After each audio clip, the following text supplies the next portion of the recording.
चलिए दोस्तों, बेंथम के बारे में सेकंड पार्ट है ये, इसको पढ़ेंगे। तो बेंथम जो बेसिकली जो कॉन्सेप्ट थे सुखवाद का,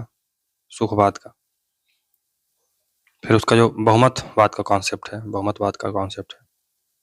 और परिणामवाद का जो कॉन्सेप्ट है, उसकी आलोचना की जाती है। तो बेसिकली जो बेंथम ये सुख को मापने के लिए एक इकाई या एक कैलकुलस देता है, जिसे फेलिस्टिक कैलकुलस कहते हैं, और वो सभी प्रकार के सुखों को एक ही पैमाने पर मापता है। चाहे आप पोएट्री लिख रहे हो, चाहे आप जुआ खेल रहे हो, दोनों से मिलने वाले मजे को सेम तराजू पर तौलता है। उसके लिए कोई सुख जो कि आनंद देता है और जो हमारी इंद्रियों को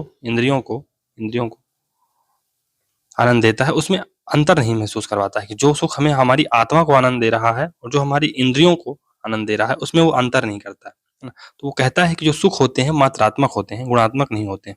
मात्रात्मक होते हैं, गुणात्मक नहीं होते हैं। तो हालांकि जो हम लोग प्लेटो और अरिस्टोटल के बारे में पढ़ा था, सुकरात के बारे में पढ़ा था, तो हमने देखा था कि सुख गुणात्मक होता है।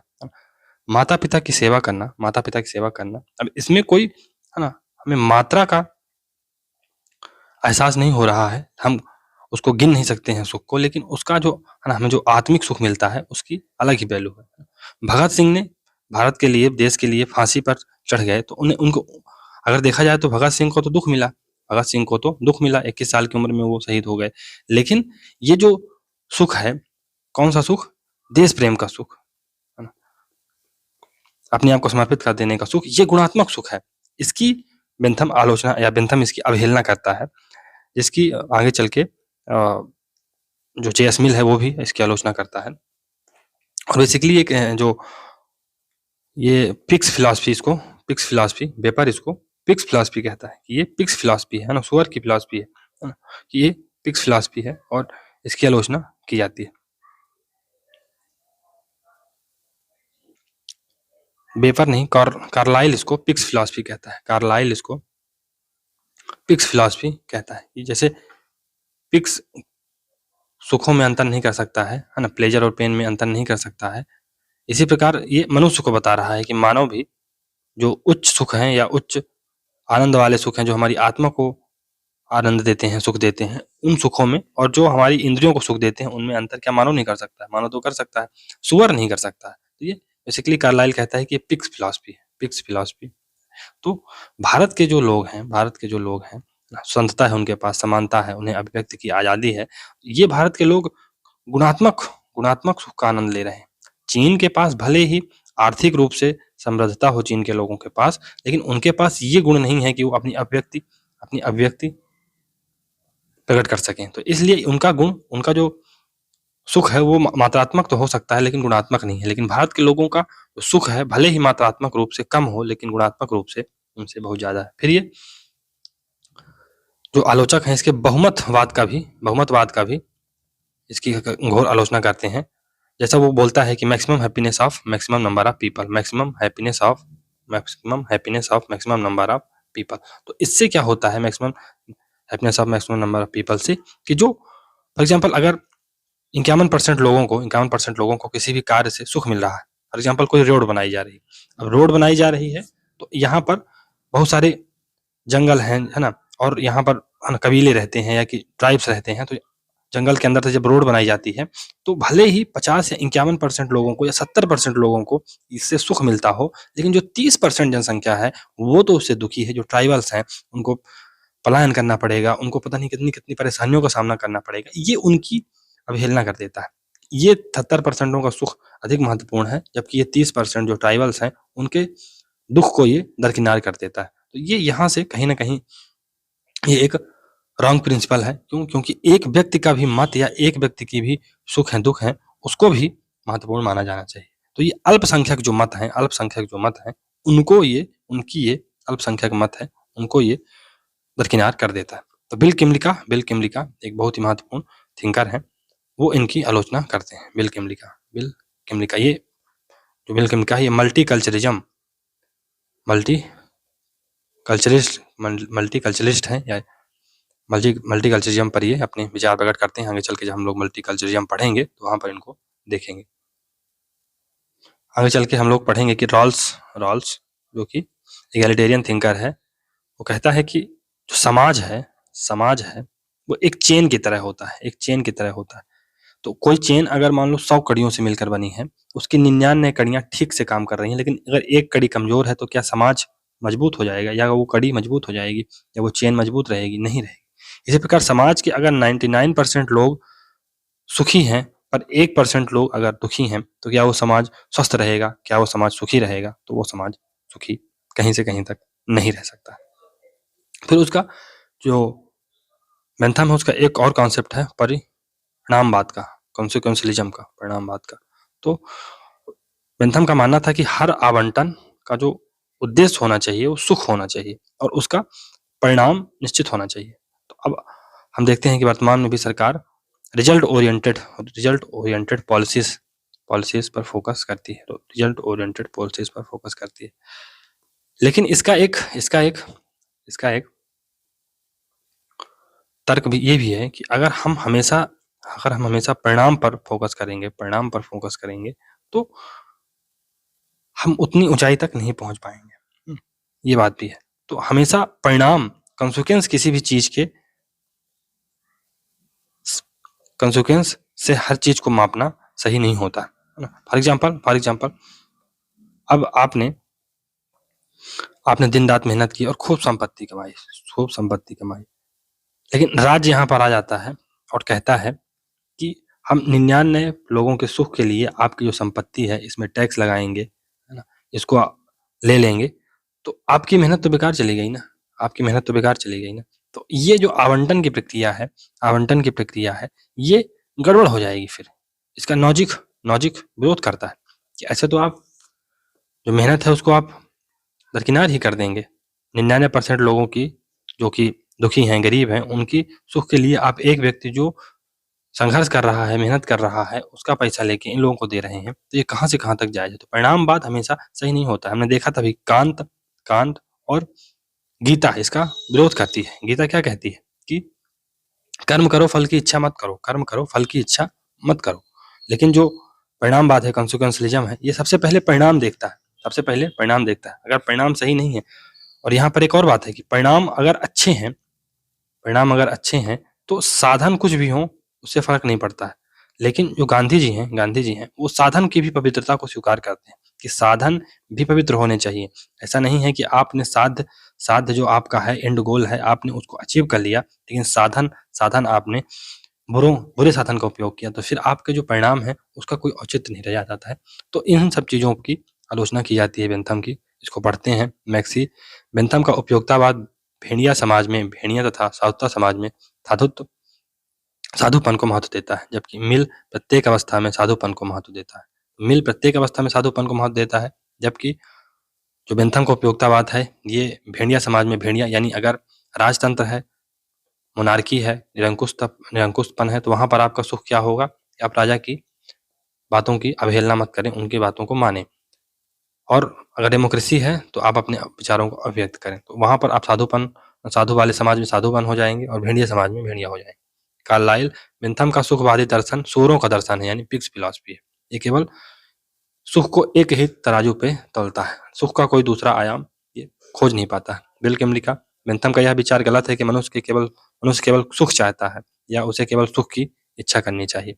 इन आलोचकों के आधार पर बेंथम द्वारा सुखों को सिर्फ मात्रात्मक माना गया है, यानी क्वालिटेटिव नहीं माना गया, क्वांटिटेटिव ही माना गया है, केवल गुणात्मक नहीं, यानी क्वालिटेटिव नहीं बल्कि क्वांटिटेटिव माना गया। साथ ही बेंथम के उपयोगितावाद पर यह आक्षेप भी लगाया जाता है कि यह एक नैतिक सिद्धांत की बजाय वास्तव में एक स्वार्थी मनोवैज्ञानिक सुखवादी सिद्धांत। उपयोगितावाद में एक कमी यह है कि अधिकतम लोगों के अधिकतम सुख का हिसाब लगाते समय बहुमत को महत्व दिया जाता है। वही बात है कि इसमें अल्पसंख्यक जो मत है उनको अवहेलना कर दी जाती है, तो इसमें अब अल्पसंख्यक के साथ न्याय नहीं हो पाता है। इसलिए जॉन रॉल्स ने अपने न्याय सिद्धांत में बेंथमवादी उपयोगितावाद की आलोचना की है। जॉन रॉल्स ने उपयोगितावाद की आलोचना में कहा है कि सामूहिक हित की वृद्धि के लिए व्यक्ति के हित की बलि दे दी जाती है। सामूहिक हित क्या है कि जंगल से रोड निकलनी चाहिए, भले ही जो ट्राइबल लोग हैं वहां के परेशान हो जाएं, उससे इसको कोई फर्क नहीं है। ट्राइबल लोग परेशान हो जाएं उससे कोई मतलब नहीं है। रोड निकलेगी तो चहुमुखी विकास होगा, है ना? शहरों के लोगों को और से बहुत सारे लोगों को फायदा मिलेगा, इसकी ये बात करता है। परिणामवाद के कारण नॉजिक भी इसकी आलोचना करता है। तो हमने देखा है नॉजिक क्यों आलोचना करता है कि आपने खूब मेहनत की, संपत्ति कमाई, फिर सरकार उस पर टैक्स लगा के 99% लोगों को बांट दी, तो ये तो गड़बड़ है। बेंथम का राजनीतिक दर्शन, राज्य संबंधी बेंथम के विचार। तो राज्य संबंधी बेंथम के विचार देखते हैं। तो इसमें देखते हैं, राज्य जो व्यक्तियों के संगठित समूह से निर्मित कृत्रिम संगठन है। तो राज्य जो बेंथम का राज्य है ये कृत्रिम है, ये रात्र प्रहरी राज्य है, नाइट वॉचमैन राज्य है। ये अणुवादी समाज है और यहाँ पर व्यक्तिवाद झलकता है। हस्तक्षेपकारी राज्य है और इसका जो राज्य है साबियाबी राज्य नहीं है और सोशल कॉन्ट्रैक्ट की ये बात नहीं मानता है। तो ये बहुत सारी चीजें हैं जो बेंथम को पढ़ते हैं तो ध्यान देने योग्य है कि ये कृत्रिम संगठन है। राज्य का आधार सुख है, व्यक्ति सुख प्राप्ति है तो राज्य का निर्माण करता है, तो राज्य का निर्माण सुख के लिए हुआ, राज्य हमारे सुख को बढ़ा दे। बेंथम ने राज्य के सकारात्मक कार्यों का वर्णन किया, परंतु आर्थिक क्षेत्र में अहस्तक्षेपवादी राज्य का समर्थन किया है। लेसा फेयर स्टेट की बात करता है आर्थिक क्षेत्र में। बेंथम राज्य की उत्पत्ति के सामाजिक समझौता तथा साबियब सिद्धांत को बिल्कुल नहीं मानता है। सोशल कॉन्ट्रैक्ट और ऑर्गेनिक थ्योरी ऑफ स्टेट है उसको बिल्कुल नहीं मानता है। ऑर्गेनिक थ्योरी में क्या था कि राज्य एक जीव की तरह है जो फलता है, बढ़ता है, फलता फूलता और बढ़ता है, और जो व्यक्ति हैं इसके अंग मात्र हैं। तो ये इस चीज को नकारता है, व्यक्ति को अपना अस्तित्व है। व्यक्तिवाद हम पढ़ते हैं तो उसमें यही है कि एवरी इंडिविजुअल को सेंटर पे रखा जाता है। राज्य की आज्ञा का पालन मनुष्य इसलिए करता है कि ऐसा करना उसके लिए लाभदायक व उपयोगी है और आज्ञा पालन की संभावित हानि अवज्ञा की संभावित हानि की अपेक्षा कम होती है। तो वही बात है कि हम ट्रैफिक रूल के नियम का पालन क्यों करते हैं, क्योंकि अगर हम पालन नहीं करेंगे तो उससे जो हानि होगी वो ज्यादा होगी अगर हम जो ट्रैफिक रूल है उनका पालन नहीं करेंगे। तो राज्य व्यक्ति के लिए है, ना कि व्यक्ति राज्य के लिए। तो राज्य व्यक्ति के लिए बनाया गया है, ना कि व्यक्ति राज्यों के लिए बनाए गए हैं। तो साबियाबी कॉन्सेप्ट है या प्राकृतिक कॉन्सेप्ट है, इसका सामाजिक समझौता है या साबियाबी सिद्धांत है, ये क्या मानता है कि व्यक्ति केवल राज्य के अंग मात्र है। राज्य एक शरीर है और जो व्यक्ति है उसके अंग मात्र है। जबकि जो बेंथम है क्या कहता है कि राज्य व्यक्ति के लिए बनाया गया है, व्यक्ति राज्यों के लिए नहीं बनाए गए हैं। राज्य का कार्य नकारात्मक है, राज्य कोई कल्याणकारी कार्य नहीं कर सकता। बेसिकली दो प्रकार के बेंथम राजनीति समाज और प्राकृतिक समाज में भेद करता है। बेंथम ने हस्तक्षेप की नीति को अपनाकर कर मुक्त व्यापार एवं स्वच्छंद प्रतियोगिता का समर्थन किया। तो बेंथम राजनीति समाज और प्राकृतिक समाज की बात करता है। प्राकृतिक समाज क्या होता है? प्राकृतिक समाज, तो यहाँ पर प्राकृतिक समाज में लोग साथ तो रहते हैं, लेकिन कोई सुप्रीम अथॉरिटी नहीं होती है जो इन सबको गाइड कर सके या जो इन लोगों के साथ न्याय कर सके या जो इन लोगों पर नियंत्रण स्थापित कर सके। लेकिन जब हम लोग राजनीतिक समाज में आ जाते हैं तो लोग साथ रहते हैं, ये तो सही है, लोग साथ रहते हैं, लेकिन इन पर एक सर्वोच्च सत्ता, जिसे हम सरकार कहते हैं, जिसे हम राज्य कहते हैं, या जिसे हम गवर्नमेंट कहते हैं, या जिसे हम लॉज कह लेते हैं, ये उन पर हावी रहती है और ये जो कहे तो कानून का पालन स्वेच्छा से करते हैं। अब आगे प्रश्न उठता है कि हम राज्य की बात मानते ही क्यों हैं? तो एक तो है कि राज्य की बात दो कारण है जिसके कारण राज्य की बात मानी जाती है। एक तो आज्ञाकारिता है ना, लोग स्वेच्छा से आज्ञाकारिता से राज्य की बात मानते हैं, है ना। कुछ लोग स्वाभाविक रूप से आज्ञाकारी होते हैं और वो राज्य की बात मानते हैं, राज्य को सर्वोच्च मानते हैं। दूसरा होता है भय। तो पहला तो आज्ञाकारिता है, स्वभावतः कुछ लोग राज्य की बात मानते हैं। दूसरा भय है, यानी लठ के दम पर लोग बात मानते हैं कि राज्य। तो हमें शुरू से ही सामंतों ने, राजपूतों ने, अंग्रेजों ने इतना लठ या डंडा का इतना ज्यादा हमें भय दिखाया है कि हम राज्य की बात भय से मारने लगे। आपने देखा होगा कि आज भी पुलिस वालों के हाथ में एसपी कैडर का व्यक्ति, एसपी कैटेगरी का व्यक्ति, उसके पास भी एक छोटा सा डंडा होता है, जबकि उसकी उपयोगिता कुछ नहीं है, लेकिन फिर भी है। क्यों? क्योंकि अंग्रेजों से ये परंपरा चली आ रही है। अंग्रेज भारतीयों को कमतर दिखाने के लिए या उन्हें यह दिखाने के लिए कि वो हमेशा निम्नतर हैं, एक डंडा अपने साथ रखते थे और उन्हें जहां मन पड़ा तहां पीट देते थे। इससे उनके अंदर भय उत्पन्न किया गया। तो राजनीतिक समाज, जब कुछ लोग यानी प्रजा किसी ज्ञात व्यक्तियों या व्यक्तियों की सभा जिसका एक निश्चित स्वरूप है, शासक या सरकार की आज्ञा पालन के अभ्यस्त हैं, तब ऐसी प्रजा या शासक को राजनीतिक समाज कहा जाएगा। बेंथम। प्राकृतिक समाज, जब व्यक्ति वार्तालाप के तो अभ्यस्त होते हैं पर किसी निश्चित शासक के आज्ञा पालन के अभ्यस्त न होते हैं, तो उन्हें एक प्राकृतिक समाज कहा जा सकता है। तो अब फॉर एग्जाम्पल अगर ट्राइबल कम्युनिटी को देखा जाए तो वो है ना, भारत एज अ कॉन्सेप्ट या भारत में जो व्यवस्था है, अगर हम अंडमान निकोबार समूह में चले जाएं और वहाँ कहें कि ये हमारा कानून है, इसको आपको पालन करना पड़ेगा, तो साथ तो रहते हैं वहाँ लोग, आदिवासी लोग साथ तो रहते हैं, ट्राइबल लोग, लेकिन क्या वो हमारे कानून को मानते हैं? नहीं मानेंगे। क्यों? क्योंकि उनके अपने अलग कानून है, अपने अलग उनकी प्राकृतिक जो कानून है, जो प्राकृतिक नियम है, वो उनको मानते हैं। तो यही बात है। नागरिक राज्य के आदेशों का पालन 2 आधारों पर करते हैं। एक तो आज्ञाकारिता, क्योंकि राज्य उनकी इच्छा की पूर्ति करता है और उनके सुखों को बढ़ाता है। तो राज्य उनके सुखों को बढ़ा रहा है, इसलिए वो राज्य के कानूनों की या राज्य की इच्छा पूर्ति करते हैं। दूसरा शारीरिक दंड यानी भय। तो भय की वजह से व दुखों से बचने के लिए भी वो राज्य की बातों को मानते हैं। आज्ञाकारिता पर आधारित राजनीतिक समाज अच्छा होता है। अगर आप स्वाभाविक रूप से आज्ञाकारी हैं, आज्ञाकारिता पर अगर समाज है, तो वो अगर समाज अपने आप से डिसिप्लिन है, तो वो ज़्यादा अच्छा होता है, ना कि लठ के दम पे। क्योंकि लठ के दम पे आप कब तक लोगों को नियंत्रण में रख सकते हैं। बेंथम के अनुसार सरकार का सामान्य उद्देश्य है अधिकतम लोगों का अधिकतम सुख। इस उद्देश्य की प्राप्ति के लिए सरकार को 4 कार्य करने होंगे। पहला, जीवन सामग्री यानी सब्सिस्टेंस, यानी लोगों की मूलभूत आवश्यकताओं की पूर्ति करना। दूसरा, संपन्नता यानी अबंडेंस, मूलभूत आवश्यकताओं के अतिरिक्त भी संपदा की व्यवस्था करना। फिर सुरक्षा, सिक्योरिटी, व्यक्ति के जीवन, संपत्ति, प्रतिष्ठा आदि की सुरक्षा करना। और फिर समता यानी इक्वालिटी, नैतिक, बौद्धिक, आर्थिक और राजनीतिक असमानता को कम करना। तो अब हम लोग बेंथम है उसकी संप्रभुता संबंधी विचार को समझेंगे। तो संप्रभुता बेसिकली क्या होती है? सर्वोच्च सत्ता होती है। सर्वोच्च सत्ता होती है इंटरनल और एक्सटर्नल स्फीयर में। अगर वर्तमान संदर्भ में अगर संप्रभुता का कॉन्सेप्ट देखा जाए तो ये इंटरनल और एक्सटर्नल स्फीयर में संपूर्ण सत्ता को इंगित करता है। क्या? संप्रभुता। तो जो बेंथम है ये संप्रभुता को अदेय मानता है और सर्वोच्च मानता है। सर्वोच्च मानता है। आगे चल के हम देखेंगे कि जो अगस्टाइन है ना, आगे चल के हम देखेंगे ऑस्टिन है, ऑस्टिन ये जब संप्रभुता का कॉन्सेप्ट देता है ना, मोनिस्टिक सोवरेंटी कॉन्सेप्ट देता है, तो इसकी जो विचारधारा है ये बेंथम से प्रभावित थी। तो बेसिकली एक प्रश्न उठता है, थोड़ा सा विषय से इतर है, लेकिन आप लोग समझ लीजिए कि अदृश्य हाथ क्या होता है। अदृश्य हाथ क्या होता है? कहीं अगर आपको समझ में ना आए तो उसको देख लीजिए। अहस्तक्षेपकारी राज्य, अहस्तक्षेपकारी राज्य, रात्रि प्रहरी राज्य, रात्रि प्रहरी राज्य, night watchman state, non interference वाला स्टेट और मिनिमल स्टेट। इनमें क्या अंतर होता है? मिनिमल स्टेट, इनमें क्या अंतर होता है? तो राज्य इसमें कहा जाता है, या जैसे लॉक जैसे विचारक हैं, जैसमिल जैसे विचारक हैं, राज्य बाजार में हस्तक्षेप नहीं करेगा। राज्य का संबंध और बाजार का संबंध परस्पर एक दूसरे से संबंधित नहीं रहेगा, है ना। राज्य ना तो राज्य बाजार में हस्तक्षेप करेगा, ना बाजार राज्य में हस्तक्षेप करेगा। इनका संबंध बेसिकली जो राज्य है ये बाजार पर हस्तक्षेप नहीं करेगा। तो बाजार पर हस्तक्षेप कौन करेगा या बाजार को चलाएगा कौन? जब राज्य नहीं चलाएगा तो बाजार को अदृश्य हाथ चलाएगा या अदृश्य शक्तियां चलाएंगी। वो अदृश्य शक्तियां कौन सी हैं? मांग और आपूर्ति की।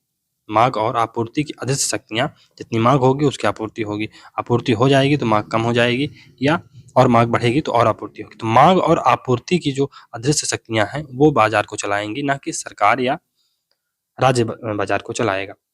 और बाजार को इस प्रकार से खुला छोड़ दिया जाएगा, खुला छोड़ दिया जाएगा। तो यही जो कॉन्सेप्ट है, जब बाजार को खुला छोड़ दिया जाता है, अदृश्य हाथ से जब बाजार को खुला छोड़ दिया जाता है, तो यही है नॉन इंटरफेरेंस वाला या लेसर-फेयर राज्य। फिर जो राज्य है ये नाइट वॉचमैन की तरह काम करेगा, यानी कि राज्य केवल सुरक्षा का कार्य करेगा, राज्य केवल लॉ एंड ऑर्डर मेंटेन करेगा, राज्य कल्याणकारी कार्य नहीं करेगा, कल्याणकारी कार्य नहीं करेगा। तो राज्य वेलफेयर के काम नहीं करेगा, राज्य लोगों को रोटी, कपड़ा और मकान नहीं देगा। राज्य केवल लॉ एंड ऑर्डर मेंटेन करेगा, लोग खुद अपना रोटी, कपड़ा, मकान कमाएंगे। तो ये है नाइट वॉचमैन स्टेट या पुलिस स्टेट या सुरक्षा वाला स्टेट, जो केवल लोगों की सुरक्षा, लॉ एंड ऑर्डर केवल मेंटेन करेगा। तो यही जो राज्य आगे चल के यही न्यूनतम स्टेट हो जाता है। न्यूनतम स्टेट इन द सेंस कि अब राज्य केवल और केवल एक काम कर रहा है, बहुत ही न्यूनतम सुरक्षा वाला काम कर रहा है। तो राज्य पहली स्टेट, मिनिमम स्टेट, ये दोनों एक ही चीजें हैं। हस्तक्षेपकारी राज्य, ये सभी एक ही चीजें हैं, पर थोड़ा थोड़ा इनमें अंतर है। हस्तक्षेपकारी राज्य बेसिकली आर्थिक संबंध में इसको देखा जाता है। राज्य पहली स्टेट, ये कानूनी ढंग से इसको देखा जा सकता है। और मिनिमम स्टेट भी, ये इसको भी अपन पॉलिटिकल संदर्भ में इसको देख सकते हैं। चलिए तो इसको पढ़ लेते हैं। संप्रभुता कॉन्सेप्ट को बेंथम के, तो बेंथम ने अपनी कृति फ्रेगमेंट ऑन गवर्नमेंट के 4th अध्याय में राज्य की संप्रभुता को सर्वोच्च सत्ता बताया है, सुप्रीम अथॉरिटी बताया है, और संप्रभुता को निरपेक्ष व अपरिमित बताया। किंतु राज्य की अनंत शक्ति में वह विश्वास नहीं करता है। लेकिन हॉब्स की तरह वह राज्य की अनंत शक्ति में विश्वास नहीं करता है। बेंथम ने लिखा है कि जब लोग, जिन्हें हम प्रजा कह सकते हैं, एक ऐसे व्यक्ति या व्यक्तियों के समूह की आज्ञा मानने के आदी माने जाते हैं जिनके बारे में निश्चित जानकारी होती है, जिन्हें हम गवर्नर कहते हैं, एक राजनीतिक समुदाय की स्थिति में होना माना जाता है। तो जब हम लोग एक ऐसे व्यक्ति या व्यक्तियों के समूह की आज्ञा मानने के आदी हो जाते हैं जिनके बारे में हमको निश्चित जानकारी होती है, तो हम एक राजनीतिक समुदाय की स्थिति में होना माना जाता है कि हम एक राजनीतिक समुदाय की स्थिति में हैं। वह राज्य की विधि निर्माण की क्षमता को ही संप्रभुता मानता है और लोकतंत्र को संप्रभुता की मर्यादा मानता है। तो विधि निर्माण की जो क्षमता है उसको संप्रभुता मानता है, लॉ मेकिंग की जो पावर है स्टेट की, उसे ये संप्रभुता मानता है, और लोकतंत्र को ये उस पर एक सीमा या उस पर एक कंस्ट्रेन की तरह देखता है। बेंथम उपयोगितावादी होने के कारण संप्रभु के प्रति आज्ञा पालन और कानूनों के प्रति आदर का भाव व्यक्ति से उसी सीमा तक चाहता है जहां तक उसे लाभ हो और उपयोगिता की पूर्ति हो। वह यह भी स्वीकार करता है कि राज्य से बड़ी भीतर या बाहर कोई दूसरी शक्ति नहीं होती है। कानून संप्रभुता की इच्छा की अभिव्यक्ति है, प्रकृति, न्याय और विवेक संप्रभु नहीं हो सकते। कानून संप्रभु की इच्छा की अभिव्यक्ति है, प्रकृति, न्याय और विवेक संप्रभु नहीं हो सकते। बेंथम ने संप्रभुता को हॉब्स की तरह असीमित, अदेय व अविभाज्य बताया, शक्ति विभाजन को अस्वीकार किया है और राज्य को वैधानिक संप्रभु कहा है, यानी लॉ मेकिंग जो पावर है उस पर राज्य संप्रभु है, उस पर केवल राज्य ही कानून बना सकता है या राज्य ही काम कर सकता है। बेंथम के समर्थन में ऑस्टिन ने संप्रभुता का सिद्धांत दिया। फिर इसके कानून संबंधी जो विचार है उसको देख लेते हैं। तो बेसिकली जो बेंथम है उसका मानना है कि कानून संप्रभु के आदेश हैं, कानून संप्रभु के आदेश हैं, यानी कि law is command of sovereign. कानून संप्रभु के आदेश हैं और इनका स्वाभाविक जो है तो अनुपालन या तो भय से होगा या तो स्वाभाविक अनुपालन होगा। फिर जो कानून है उनकी संबंधी विचार देख लेते हैं। तो बेंथम की मानता है कि राज्य कोई नैतिक समुदाय नहीं है ना, राज्य कोई इथिकल इंस्टीट्यूशन नहीं है, अपितु वह एक कानून निर्माता निकाय है। कानून संप्रभु के आदेश है, संप्रभु की इच्छा कानून के रूप में प्रकट होती है। बेंथम प्राकृतिक कानूनों को अस्वीकृत करते हुए 2 प्रकार के कानूनों, ईश्वरीय व मानवीय का उल्लेख करता है। कानून की परिभाषा देते हुए वह कहता है कि कानून संप्रभु की इच्छा का आदेश की तरह अभिव्यक्तिकरण है। कानून संप्रभु की इच्छा का आदेशों की तरह अभिव्यक्तिकरण है जिनसे राजनीतिक समाज के सदस्य उनका स्वाभाविक पालन करते हैं। बेंथम के अनुसार श्रेष्ठ कानून के 6 लक्षण होते हैं। तो श्रेष्ठ कानून के 6 लक्षण होने चाहिए। कौन कौन से 6 लक्षण होने चाहिए? पहला तो जो कानून श्रेष्ठ होगा वो तर्क पर आधारित होगा, यानी वो रीजन पर आधारित होगा। किसी फॉर्मों को क्यों वापस लिया गया? क्योंकि वो तर्क पर आधारित नहीं थे, वो आम जनता के सुख को नहीं बढ़ा रहे थे, वो तर्क पर आधारित नहीं थे। बिना सोचे समझे, बिना राय मशवरा लिए उसको लागू कर दिया गया था, इसलिए उनको वापस लेना पड़ा। तो पहला जो लिमिटेशन है या पहला जो विशेषता है किसी भी कानून की, वो तर्क पर आधारित होना चाहिए। दूसरा, ये सिंपल लैंग्वेज पे लिखे जाने चाहिए, सिंपल लैंग्वेज पे कानूनों को लिखा जाना चाहिए। तो हम देखते हैं कि बहुत सारे कानून हमें समझ में नहीं आता। आरटीआई का कानून कितना महत्वपूर्ण है, लेकिन आज भी बहुत लोगों को समझ में नहीं आता। क्यों? क्योंकि इतनी क्लिष्ट लैंग्वेज में लिखा जाता है कि लोगों को समझ में नहीं आता है ना। डॉक्टर जो लैंग्वेज लिखता है वो केवल केमिस्ट को समझ में आती है, साधारण आदमी को समझ में नहीं आती। आपने देखा होगा जो बैंक के रूल्स एंड रेगुलेशन कितनी छोटी छोटी अक्षरों में लिख दिया जाता है और इतनी हमेशा अंग्रेजी में लिखा जाता है, तो और भी लोगों को नहीं समझ में आता है। अब जो सुप्रीम कोर्ट है या हाई कोर्ट है, यहाँ के आदेश हमेशा किस भाषा में आते हैं? अंग्रेजी भाषा में आते हैं। और भारत की कम से कम 80% जनसंख्या उसको अंग्रेजी नहीं आती है। तो ऐसा कहा जाता है कि कानून के जो सुप्रीम कोर्ट है या हाई कोर्ट है, जो आदेश जारी करते हैं या जो निर्णय देते हैं उसको समझ कौन पाता है? ये तो वकील और जज आपस में संवाद करते हैं और बेचारा जो व्यक्ति है वो पिसता रहता है। तो दूसरा जो प्रतिबंध है, एक तो तर्क हो गया, दूसरा सिंपल भाषा में होनी चाहिए, तीसरा कानूनों का प्रचार प्रसार किया जाना चाहिए। कानूनों का प्रचार प्रसार किया जाना चाहिए। तो हो सकता है आरटीआई का प्रचार प्रसार हो सोशल मीडिया के माध्यम से, या कि जो मीडिया है उस पर आप बैनर लगा के उसको प्रसारित करिए। बहुत सारे मतलब अगर उसकी समरी को दिखाया जाए तो आरटीआई कितना बड़ा होगा। बड़ा है एक्ट, बहुत उसमें धाराएं हैं, लेकिन उसके जो मेन प्रोविजन है जहाँ से जनता का हित जुड़ा है उसको दिखाने में मुश्किल से 30 सेकंड का टाइम लगेगा, लेकिन उसका प्रचार प्रसार नहीं हो पाता। तो कानूनों का प्रचार प्रसार होना चाहिए। फिर इसमें उल्लंघन करने पर, अगर कानून का कोई उल्लंघन करता है, उल्लंघन करने पर, वायलेशन पर दंड की व्यवस्था भी होनी चाहिए। दंड की व्यवस्था भी होनी चाहिए। तो हमने देखा है, हमने पढ़ा था, जब हॉब्स को पढ़ा था कि जो इंटरनेशनल लॉज हैं वहाँ पर दंड की कोई व्यवस्था नहीं है अगर उनका वायलेशन होता है तो। इसलिए जो कंट्रीज हैं उनको अपनी स्वेच्छा से स्वीकार करती हैं। फिर एक है कि जो कानून है उनमें कंट्रोवर्सी नहीं होनी चाहिए, लेकिन जो अपन देखते हैं कि हमारा भारत का संविधान है उसमें कितनी सारी कंट्रोवर्सियां। कहा जाता है कि भारत के हर नागरिक समान है, समानता का अधिकार दिया हुआ है, लेकिन आर्टिकल 16 देखिए, उसमें कुछ प्रोविजन है कि इनके लिए विशेष प्रावधान किया जाएगा, इनके लिए विशेष प्रावधान किया जाएगा। तो कुल मिला के इसमें जो है तो क्या है, कंट्रोवर्सी तो है ही। यही है कि कानून जनता की आशा आकांक्षा व विवेक बुद्धि के अनुकूल होने चाहिए। दूसरा, कानूनों का जनता को ज्ञान हो जिसके लिए प्रचार प्रसार, जनमत निर्माण आदि का आश्रय लेना चाहिए।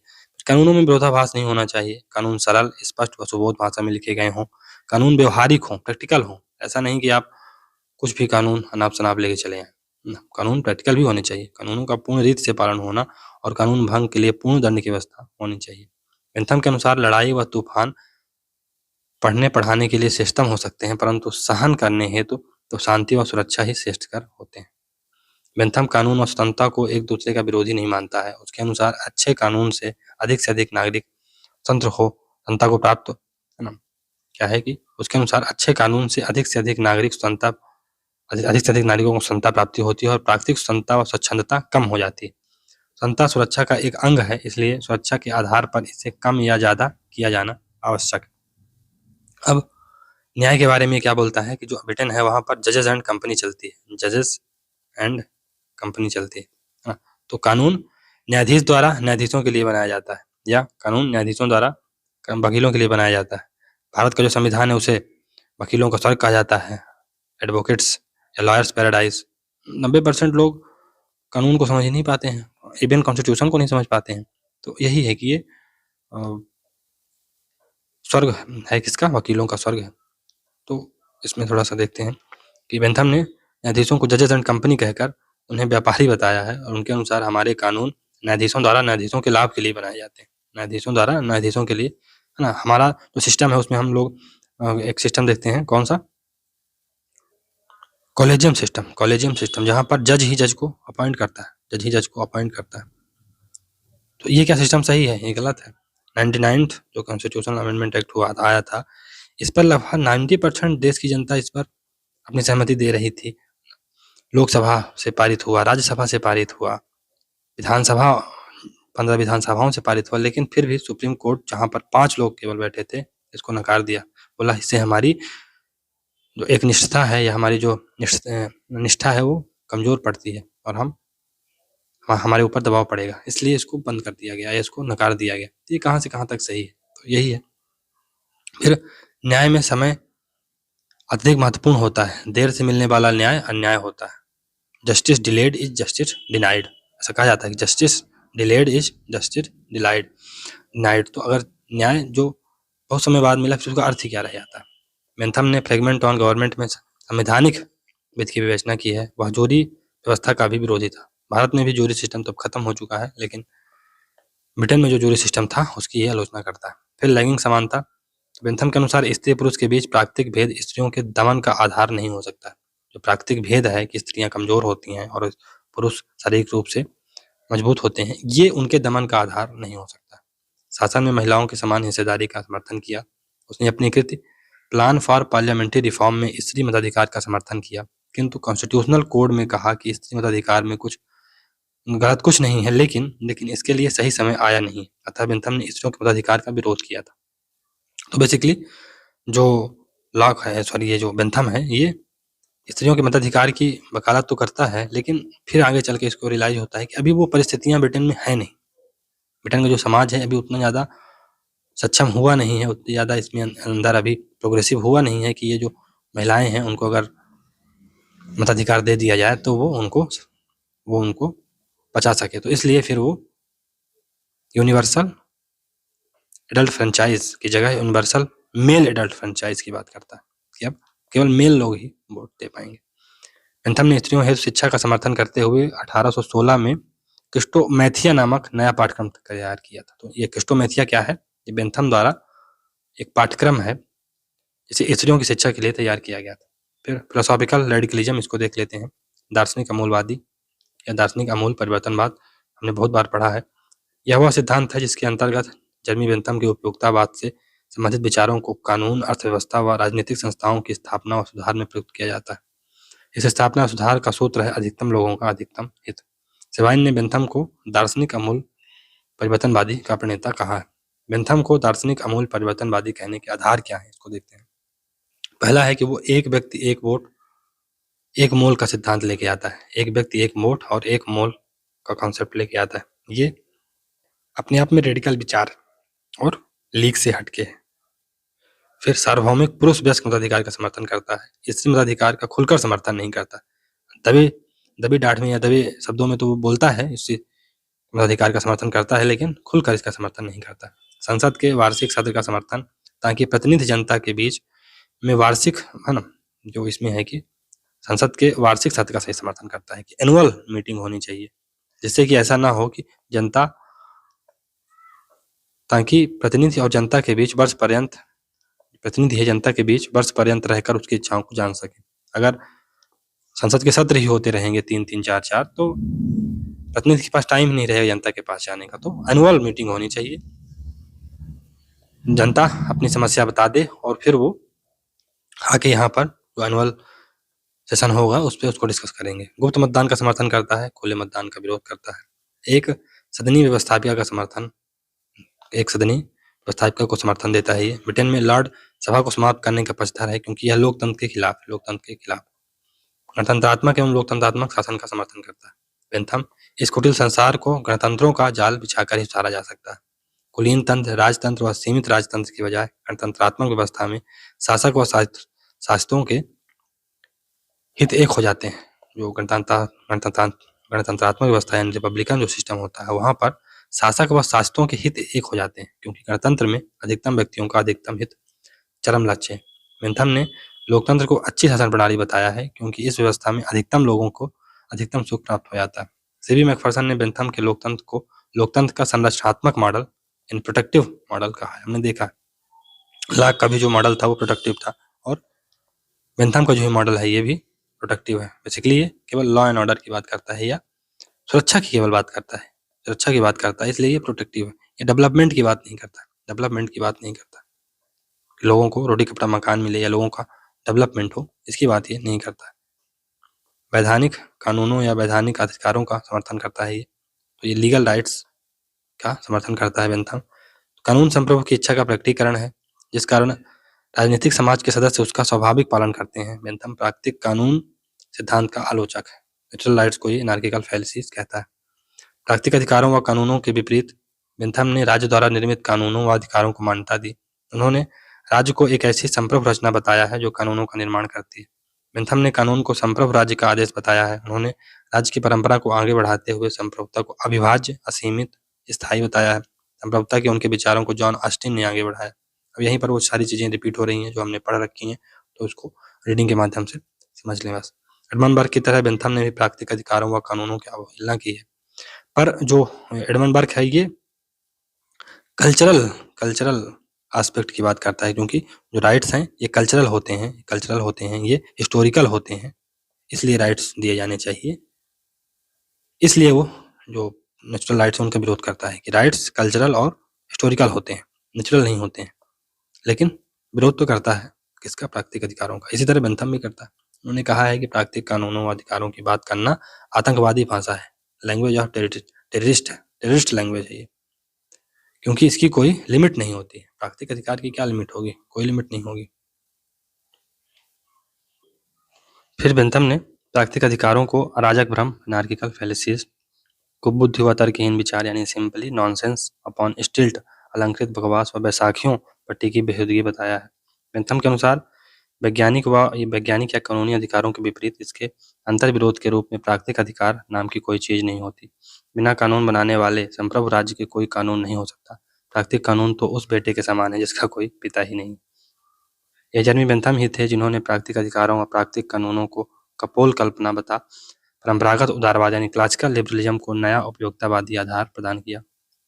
हालांकि बेंथम व्यक्तिवादी व उदारवादी थे, पर उन्हें एडम स्मिथ का हस्तक्षेप का सिद्धांत या लाक का न्यूनतम राज्य पसंद नहीं आया। उन्होंने संपत्ति के अधिकार को प्राकृतिक व अनुल्लंघनीय नहीं माना। वे संपत्ति में राज्य के हस्तक्षेप को आवश्यक मानते थे, पर सीमित हस्तक्षेप मानते थे। स्वतंत्रता को बेंथम एक केवल साधन मानता है। साध्य क्या है? सुख प्राप्त करना। स्वतंत्रता केवल एक साधन है सुख जैसे साध्य को प्राप्त करने के लिए। अब जो हंटिंगटन है, एक थिंकर है, जो political order in changing society, उनकी एक पुस्तक है political order in changing society. एक थिंकर है, political order in changing society. ये जो उनकी पुस्तक है, ये 1968 में आती है। में स्वतंत्रता और व्यवस्था में अंतर बताते हैं।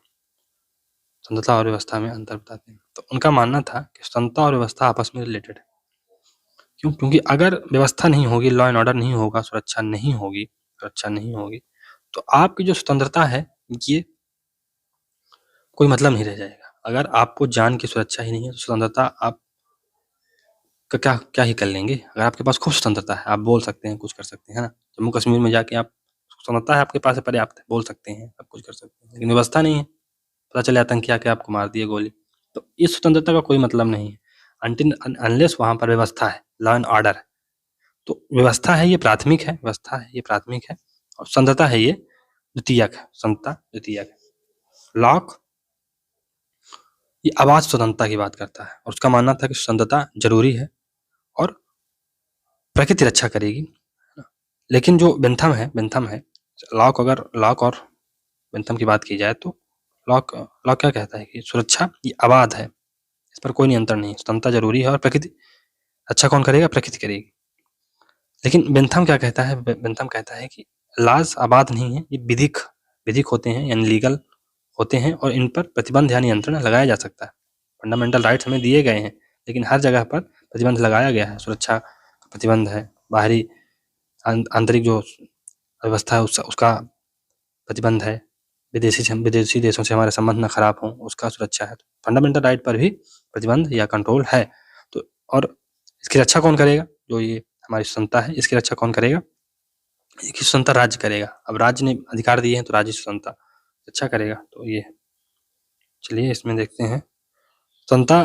तो बेंथम फ्रेंच क्रांतिकारियों के नारे स्वतंत्रता, समानता और भातृत्व की आलोचना करता है ना, इक्वालिटी, फ्रेटर्निटी और स्वतंत्रता की आलोचना करता है। वह कहता है कि सुख ही अंतिम उद्देश्य है और अधिकतम स्वतंत्रता को उसी कसौटी पर कसा जाना चाहिए। सुख वही साध्य है, स्वतंत्रता साधन मात्र है। राज्य का ध्येय अधिकतम सुख है, ना कि अधिकतम स्वतंत्रता। व्यक्ति सुरक्षा चाहते हैं, स्वतंत्रता नहीं चाहते। जीवन की उपयोगितावादी योजना में स्वतंत्रता का कोई स्थान नहीं हो सकता, क्योंकि यह सुख का कोई आवश्यक तत्व नहीं है। प्रसिद्ध अमेरिकी विचारक सैमुअल पी हंटिंगटन ने अपनी कृति political order in changing society, जो कि 1968 में आती है, में लिखा है कि प्रमुख समस्या स्वतंत्रता की नहीं बल्कि एक विधिमान्य राजनीतिक व्यवस्था की है। स्वतंत्रता के बिना व्यवस्था की कल्पना की जा सकती है। तो जम्मू कश्मीर में लॉ एंड ऑर्डर मेंटेन किया जा सकता है, लेकिन वहाँ के लोगों को स्वतंत्रता नहीं दी जा सकती है। ये ना, तो कभी कभी होता है ना कि वहाँ पर पूरा शट डाउन हो जाता है। ये तो लॉ एंड ऑर्डर है तो व्यवस्था है, तो व्यवस्था के बिना स्वतंत्रता नहीं है। वहाँ के लोगों को कंप्लीट शट डाउन हो जाता है, इंटरनेट शट डाउन, फलाना पता नहीं क्या क्या हो जाता है। तो समता के बिना व्यवस्था, लेकिन लॉ एंड ऑर्डर तो मेंटेन हो जाता है ना, तो समता के बिना व्यवस्था की कल्पना की जा सकती है, लेकिन व्यवस्था के बिना समता की कल्पना नहीं की जा सकती। अब व्यवस्था ही नहीं होगी, आपके पास लॉ एंड ऑर्डर ही नहीं होगा, तो पता चले आप अपनी अभिव्यक्ति करें और आतंकी आके आप मार जाएं, ये बात है। तो व्यवस्था पहले है, समता बाद में। शिक्षा में मॉनिटर पद्धति का समर्थन, अर्थात बुद्धिमान छात्र पढ़ाएं अन्य छात्रों को। तो बेसिकली जो मॉनिटर सिस्टम जो ये बेंथम लाता है, मॉनिटर सिस्टम, इसमें बेसिकली ये है कि जो शिक्षक है वो बच्चों के लेवल पे आके नहीं पढ़ाता है, क्योंकि शिक्षक का जो ज्ञान का दायरा है वो बहुत व्यापक हो चुका है। तो उसे ये लगता है कि जो मैं जहाँ से मैं स्टार्ट कर रहा हूँ, तो वो बच्चे पहले से समझते होंगे। जैसे मैं भी जो चीज़ें समझाता हूँ आप लोगों को, तो मुझे ये लगता है कि आप लोग इस थिंकर या इस व्यक्ति के बारे में, इस कॉन्सेप्ट के बारे में जानते हैं, लेकिन हो सकता है कि आप ना जानते हों। तो शिक्षक का जो ज्ञान का दायरा होता है या शिक्षक का जो लेवल होता है, बच्चों का लेवल अलग-अलग होता है। तो शिक्षक अपने लेवल पे समझ के बच्चों को पढ़ाता है कि बच्चों को ये चीज़ तो पता ही होगी, क्योंकि बच्चों को ये चीज़ पता नहीं होती। तो शिक्षक का दायित्व ये है कि एक जो होशियार बच्चा है उसको पढ़ा दे, और जब ये बच्चा जो मॉनिटर होगा, अब ये सभी बच्चों को पढ़ाए। क्यों? क्योंकि इसका बौद्धिक लेवल और सभी बच्चों का बौद्धिक लेवल समान है, तो ये अपने हिसाब से, अपने उदाहरण देके, अपने तरीके से इनको पढ़ा सकता है। यही व्यवस्था है, यही व्यवस्था है। यही है मॉनिटरिंग सिस्टम। पेनोप्टिकॉन योजना, पेनोप्टिकॉन योजना, तो जेल सुधार की पेनोप्टिकॉन योजना आदर्श जेल के निर्माण हेतु है। बेंथम ने पेनोप्टिकॉन या इंस्पेक्शन हाउस को उपयोगितावाद का आधार माना, क्योंकि इसमें से दुख का वैज्ञानिक मापन किया जा सकता है। तो बेसिकली ये पेनोप्टिकॉन का कॉन्सेप्ट देता है। बेसिकली उसका मानना था कि जो जेल है उसका जो निर्माण होना चाहिए इस प्रकार से, एक घेरा ऐसा होना चाहिए, ये, और ये घेरा ऐसा होना चाहिए यहाँ पर, और यहाँ पर एक बड़ी सी मीनार बननी होनी चाहिए, जहाँ पर उसके सर्वोच्च बिंदु पर पहुंचकर एक व्यक्ति दूरबीन लेके सभी कैदियों को देखे। तो यहाँ पर जेल में जितने भी कैदी हैं उनको ये देखता रहे। तो जो कैदी हैं उनके मन में हमेशा डर बना रहेगा कि जो ऊपर कोई व्यक्ति खड़ा है वो हमें देख रहा है। भले ही वो कैदी कुछ समय के बाद न देखे, क्यों? क्योंकि लोगों को या कि कैदियों को वो व्यक्ति नहीं दिख रहा है, लेकिन उस व्यक्ति को लोग दिख रहे हैं। तो भले ही वो देखना बंद कर दें, लेकिन लोग फिर अपने आप धीरे-धीरे अनुशासित हो जाएँगे और उनको हमेशा डर बना रहेगा कि कोई हमको देख रहा है। जैसे कि आजकल सीसीटीवी का बहुत बड़ा जंजाल है ना? अब हमारी कोई इच्छा नहीं है, हम किसी दुकान में जाते हैं, ज्वेलरी शॉप में जाते हैं, 1% की इच्छा नहीं है कि चोरी करना है, लेकिन हमें बिना इच्छा किए चोर बना दिया जाता है कि आप सीसीटीवी कैमरे की नज़र में, है ना? तो आदमी क्या सोचता है कि हम चोर हैं। ये बात, यही है पेनोप्टिकॉन की सिस्टम। इसे बाद में मिशेल फूको क्रिटिसाइज करता है। मिशेल फूको ने पेनोप्टिकॉन को पूंजीवादी राज्य की दंड व्यवस्था का उच्चतम बिंदु माना है कि आप लोगों के व्यवहार पर नियंत्रण कर रहे हैं, लोगों को सोचने का टाइम ही नहीं दे रहे हैं, ये बात है। तो मिशेल फूको इसकी आलोचना करता है पेनोप्टिकॉन सिस्टम की, जिसे बेंथम ने इजाद किया था। सामाजिक समझौता, तो अनुबंध सिद्धांत को उन्होंने शुद्ध कल्पना व झूठ बताया। बेंथम ने लिखा कि प्राकृतिक अवस्था इतनी अवास्तविक है कि इसे माना ही नहीं जा सकता है। बेंथम एक मानवतावादी के रूप में, बेंथम उपनिवेशवाद के विरोधी थे, ये कॉलोनियलिज्म का विरोधी था। वे इसे शोषण व शोषित दोनों के लिए खतरनाक मानते थे। जब बेंथम के दोस्त जेम्स मिल के पिता ईस्ट इंडिया कंपनी में अधिकारी बने, तो बेंथम ने भारतीय उपनिवेश में रुचि ली। उन्होंने भारत में कानूनी व अन्य सुधार लागू करने के लिए 1827 में भारत के तत्कालीन governor general Lord William Bentinck को प्रेरित किया। स्वयं बेंटिंक ने स्वीकार किया है कि बेंथम की आत्मा मेरे रूप में भारत आई थी। निष्कर्ष, जेएस मिल ने अपने गुरु बेंथम को प्रगतिशील दार्शनिक, मानवतावाद का महान कल्याणकर्ता, यथास्थितिवाद का शत्रु तथा स्थापित चीजों पर प्रश्न लगाने वाला बताया। इतनी प्रशंसा के बाद मिल ने यह भी कहा है कि बेंथम ऐसा लड़का था जो कभी बड़ा नहीं हुआ, जिसे ना बाहरी अनुभव था ना अंदरूनी, और जो निजी आय के सहारे बिना कभी बड़े हुए एक हिजड़े का जीवन व्यतीत करता रहा। देखिए, तो ये आगे चल के हम देखेंगे कि जो मिल है ये एक पीटर है जिसने अपने मास्टर को डिनाई कर दिया। कार्ल मार्क्स ने बेंथम को अतिदम्भी, नीरस, मोटी जीभ वाला, सामान्य पूंजीवादी यानी बुर्जुआ बुद्धिजीवी कहा। जोहान गेटे ने उन्हें अत्यंत गया गुजरा मूलवादी, गधा यानी फ्राइडफुली रेडिकल एस कहा। इमर्सन ने उसके दर्शन को घृणास्पद, बदबूदार, स्टिकिंग बताया है। लियोन ट्रॉट्स्की उसके उपभोक्तावाद दर्शन को खाना बनाने की किताब philosophy of social cook book recipe बताया है। सुम्पीटर ने बेंथम के विचार जीवन के दर्शन से संबंध में सबसे छिछले हैं। तो सुम्पीटर क्या कहता है कि बेंथम के विचार जीवन के दर्शन के संबंध में सबसे छिछले हैं। निश्चय बेंथम फटी कंबल की आत्मा, जोकर का चेहरा, बिल्कुल मामूली सा, न गुण न ही आत्मा, ऐसा बोलता है। बेंथम ने खुद को रानी के चौक का भिक्षुक, hermit of Queen's Square place बताया। वे स्वयं को महत्वाकांक्षियों में सबसे महत्वाकांक्षी भी कहते थे। उनका जीवन इतना सरल व साधुतापूर्ण था कि रोस्कवी व मजलिस ने लिखा है कि महात्मा गांधी आधुनिक बेंथम कहे जा सकते हैं। ब्रिटिश वेब ने बेंथम को सिडनी वेब का बौद्धिक पिता बताया। बेंथम ने राजा राम मोहन राय के साथ मित्रता की और पत्र व्यवहार किया। राय ने बेंथम से संवैधानिक अधिकारों का सिद्धांत व स्वतंत्रता संबंधी विचारों को अपनाया। यह बेंथम की असाधारण प्रतिभा का ही प्रमाण है कि उसके न्याय शास्त्र जूरिस्प्रूडेंस को जॉन ऑस्टिन ने, लोकतंत्र सिद्धांत को जेम्स मिल ने और उपभोक्तावाद सिद्धांत को जेम्स मिल ने आगे बढ़ाया। तो बेंथम के जो न्याय शास्त्र था उसको जॉन ऑस्टिन ने, लोकतंत्र के सिद्धांत को जेम्स मिल ने और उपभोक्तावाद को जेम्स मिल ने आगे बढ़ाया। बेंथम विशेष, तो बेंथम ने न्यायाधीशों को जजेस एंड कंपनी कहकर उन्हें व्यापारी कहा। उनके अनुसार हमारे कानून न्यायाधीशों द्वारा न्यायाधीशों के लिए बनाए जाते हैं। बेंथम के अनुसार एक राजनीतिक उपकरण ऑपरेटर्स के रूप में उदार लोकतंत्र शासितों के प्रति शासकों की जवाबदेही को सुनिश्चित करेगा। बेंथम के अनुसार व्यक्तियों का योग ही पूरा विश्व है, समाज व राज्य कृत्रिम संस्थाएं। बेंथम ने स्वतंत्रता नहीं अपितु खुशी को राज्य का उद्देश्य बताया। बेंथम को मुक्त व्यापारियों का पिता कहा जाता है। बेंथम के अनुसार जो चीज नैतिक या सामाजिक है वही वैधानिक जीवन के लिए सही है। बेंथम से संबंधित कुछ महत्वपूर्ण शब्दावलियां देख लेते हैं।